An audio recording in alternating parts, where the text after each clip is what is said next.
చేయడానికి వచ్చినట్టు తీసుకోండి. ఎవరు సార్? శ్రీనివాస్ గారు. ఎస్, అందరికీ నమస్కారం అండి. ఇక్కడి నుంచోనా ముందుకు వెళ్ళిపోనా? అందరికీ నమస్కారం అండి.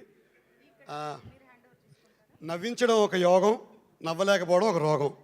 సో 10 కోట్ల మందిని విపరీతంగా 10 ఏళ్ల నుంచి నవ్విస్తూనే ఉన్నాడు అనిల్ రావిపూడి.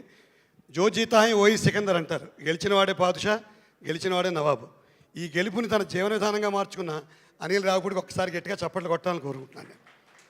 నాకు 2019లో ప్రశాంతంగా ఉద్యోగం చేసుకుంటూ నన్ను రోడ్డు మీకు ఈడ్చేసి నా ఉద్యోగం పాడి చేసేసి నా ఉద్యోగం పీకేసిన మహానుభావుడు ఎవరంటే ఆ ముఖద్దర్గా సికిందర్ మా అనిల్ రావిపూడి గారే. ఇందాక వాడెవడో అన్నాడు దత్త తీసుకోవాలని. నన్ను సుమారుగా దత్త తీసుకున్నారు.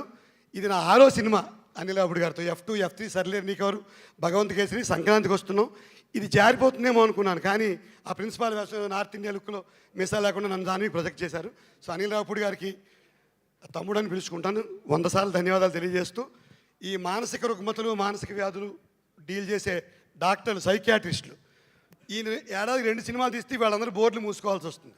ఇంకా రకరకాల రుగ్మతలకి రకరకాల డిప్రెషన్లకి కూడా అనిల్ సినిమాలు ఆన్సర్ని ఇస్తాయి. ఇంకా చిరంజీవి గారి గురించి ఒక మాట చెప్పేసి క్లోజ్ చేస్తాను. ఇన్ని మాటలు చెప్పి ఒక మాట ఇది చాలాసార్లు చెప్పాలని అనుకుంటూ ఉంటాను. సుష్మిత గారు కూడా ఉన్నారు కాబట్టి ఒక మాట చెప్తాను. సివిల్ సర్వీసెస్ పరీక్షలు ఐఏఎస్ ఎగ్జామ్స్ రేపు హిస్టరీ మెయిన్స్ ఎగ్జామ్ 92 జూన్లో రేపు హిస్టరీ పరీక్ష.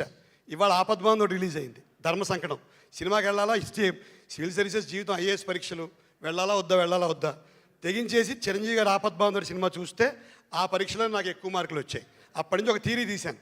చిరంజీవి గారి సినిమా చూసి చిరంజీవి గారిని ఫాలో అయిన వాడు ఏ ఫీల్డ్లో ఉంటే ఆ ఫీల్డ్లో రాణిస్తాడు. రైటర్ మంచి రైటర్ అవుతాడు, ఫైటర్ మంచి ఫైటర్ అవుతాడు, డైరెక్టర్ మంచి డైరెక్టర్ అవుతాడు.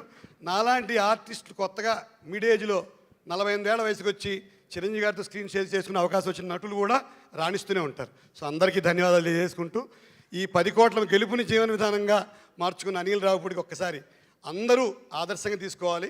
డిప్రెషన్కి దూరంగా ఉండాలి. ఈ సినిమాలు మళ్ళీ చూడాలి. ఏడ్చేవాడు ఏడుస్తాడు, దొల్లేవాడు దొల్లుతాడు, కానీ అందరినీ నవ్వించేవాడే Anil Ravipudi. Thank you very much.